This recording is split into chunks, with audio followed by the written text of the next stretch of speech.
Rescue emergency. Hello, can I have the fire engines, please? What's wrong? It's on Maylands Avenue.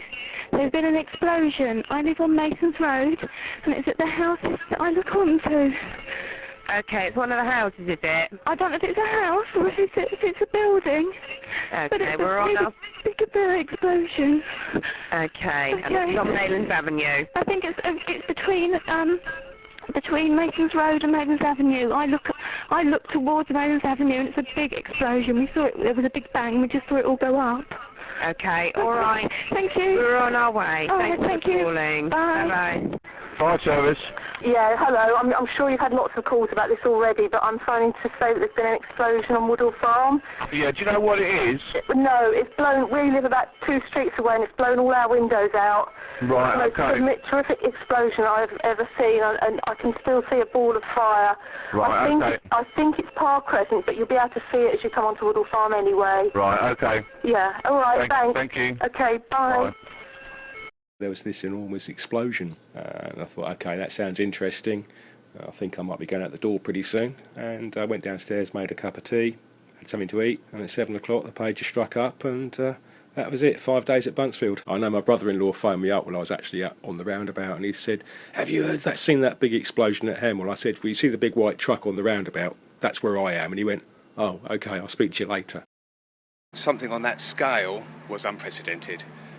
So with regards to that, it's a case of, it was declared a major incident from my watch commander at the time before we even arrived at the site, which in itself is unusual. You'd normally get there, gather information, but it was apparent from the moment we left the station that we were dealing with something that was unprecedented. I got a call probably about 6:10, a few minutes after the incident itself, and the first words on the other end of the phone was, "Governor, Buncefield's alight." So you sort of shake your head and try and get your wits about you and say, I thought you said Buncefield was alight. He said, yes it is, and this is serious. So it makes you wake up pretty quickly.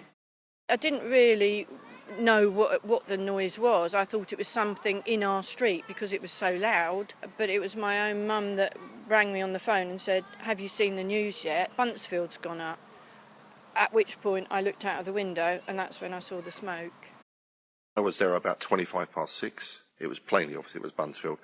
For me, plainly obvious it was heavy oil and light oil burning. So we had diesel and paraffin burning up there. That really black smoke, that acrid smoke you saw, just from my point of view, I knew exactly what it was. I'd fought fires like that at Corringham, at the refinery over there when I was a fireman, and later obviously found out that's where all of this terrible disaster came from. That's where the fuel came from, the unleaded fuel that blew Buncefield up. If it had been a school day, there would have definitely been casualties, and quite a lot, I think, because the dining hall there were lots of glass breakages, the windows, the school hall again as well, where the children would have been playing PE. I don't like calling it an accident because it was preventable, and that's why actually the companies ended up in court and being fined so much. But we were so lucky because no one died. We found out that the safety things that we were sleeping thinking it was perfectly safe weren't in operation. They had been ticking boxes when they hadn't done the work. There were foam tenders that hadn't been moved in years. There were simple things like ball cocks, like you have in your toilet system when it stops the fuel running into tank 12 like it was doing, weren't working. All the safety mechanisms that should have prevented that from happening didn't happen, and then we had the largest fire since the Second World War and 3 really big explosions and thousands of people out of their homes and businesses destroyed. If this had happened on a Monday morning, would it have been spotted earlier? But it happened on a Sunday morning, and the devastation was immense in Hemel Hempstead, the Maylands estate, those sorts of areas. I mean, the blast hit St Albans because it went right across the top of the M1, right across the fields, and hit all those houses, and blew out windows, thousands of windows in St Albans. So it was 2.4 on the Richter scale. It was the biggest deployment of fire service resources we've seen since. Probably at least since the Second World War. It was a major event in every way.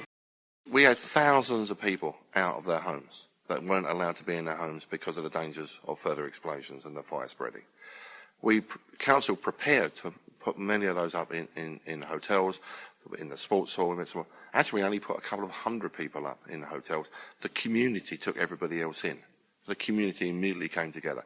And places like Tesco's opened their store to people because they ran out of their homes in their night dresses.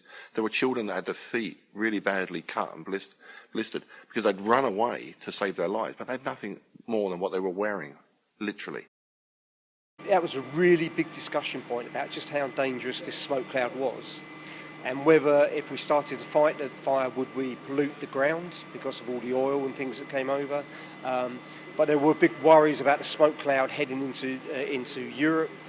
We were worried about if we didn't fight this fire, it might burn for another 2 weeks, and what would that do to the atmosphere? What would that do to the reputation of the UK as much as anything? You can just imagine those pictures going around the world without us doing anything about it. We had to have a completely new school hall floor because there were shards of glass embedded in it, and it took a while to get everything repaired. It was just total devastation, really. By 12 o'clock midday, it was like night time in Victoria, London, just because of the smoke. So you know it's affecting a lot of people, but you have to plan your way through this. Once we decided to attack the fire, because that was another decision, do we attack the fire or do we let it burn out? Once we decided to attack the fire, we knew we had to get enough foam concentrate and enough water in place, because once we started fighting the fire, we wouldn't be able to stop. Out of the ashes, huge success stories now for my town. Unemployment levels massively down, new businesses coming to the town all the time. And I passionately don't believe that we'd have had that drive had Buncefield not have happened.